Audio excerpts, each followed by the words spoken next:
మళ్ళీ కేసీఆర్ గారు ఫామ్‌లోకొచ్చాడు ఒక మీటింగ్‌తో అని కేసీఆర్ గారి అభిమానులందరూ అనుకున్నారు. ఆ! తన కూతురుతో మళ్ళీ గూడా ఘోరమైన అంటే కొంచెం బ్యాడ్ స్థితిని అనుభవిస్తున్నాడు కదా! హ్మ్. ఇప్పుడు. హ్మ్. ఇది దీనికి కారణం ఏంటంటారు? ఆయన యొక్క జాతక పొజిషనే కరెక్ట్‌గా లేదు నాన్న. ఒకటి. ఓకే. ఓకే. అంటే ఇప్పుడు మనం వాళ్ళ యొక్క పార్టీ గురించి, అంతర్గత విషయాల గురించి మనం మాట్లాడుకోకూడదు. ఓకే.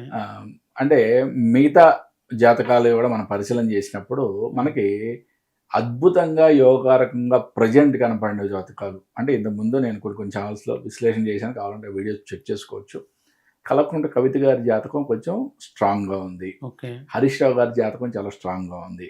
కేసీఆర్ గారిది, కేటీఆర్ గారి జాతకం అంతా కొంచెం వీక్‌గా ఉంది. కేసీఆర్ గారి జాతకం చాలా వీక్‌గా ఉంది. ఓకే. ఓకే.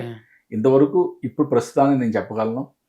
ఎందుకంటే వాళ్ళ అంతర్గత విషయాల్లో మనం వీళ్ళ జాతకం బాగుంది కాబట్టి ఇది అని మనం చెప్పుకుంటే అది మనం ఇంటర్ఫియర్ అయినట్టుగా ఉంటది. ఒక రాజకీయాలకు మనకు సంబంధం లేదు. బట్ ఏ జాతక విశ్లేషణ ప్రకారం చూసినప్పుడు వీళ్ళ జాతకం అద్భుతంగా ఉందని చెప్పొచ్చు. ఓకే. ఎందుకంటే కొంతమంది జర్నలిస్టులు అడిగారు. కల్వకుంట్ల కవిత గారు కొత్త పార్టీ పెట్టబోతున్నారు. ఆవిడ జాతకం ఎట్లా ఉందని. హ్మ్. ఓకే.